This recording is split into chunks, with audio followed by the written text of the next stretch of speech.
Shalom, this is Chacham Melech Rachmiel of the World Alliance of Qara'im, and we are here in the beautiful Golan Heights in Israel, where I live.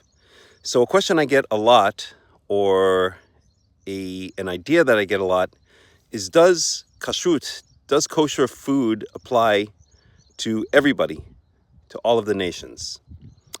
And my answer to that is, in short, yes, it does. And I'll bring two verses that prove that. So first we're going to go to Genesis chapter 7, verse 2. And this is talking about Noah being told to go on the ark. And it says, Mikola behema hatehora tikach lecha shiva ish wa ishto min habehema. I'll just paraphrase because time is short here. From all of the kosher animals, you shall take for yourself 7 by 7, a male and a female. So 7 pairs of what are called behema tehora. Now, there is no word kosher, meaning that, in the Tanakh. The Tanakhic word for kosher is tahor, or pure.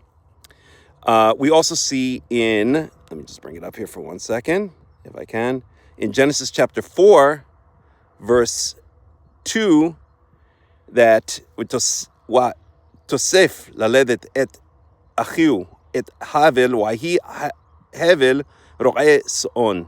So we know the story of Cain and Abel. Abel was a shepherd. He tended to flocks, and that is what he sacrifices in his sacrifice that is accepted by Yahweh.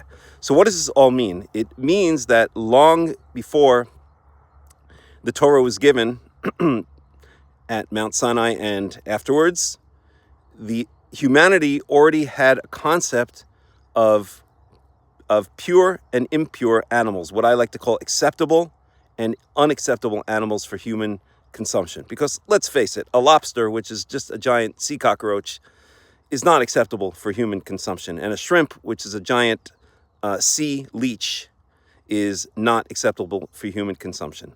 So this has actually very extensive ramifications for what the other nations are, what parts of the Torah the other nations are meant to keep.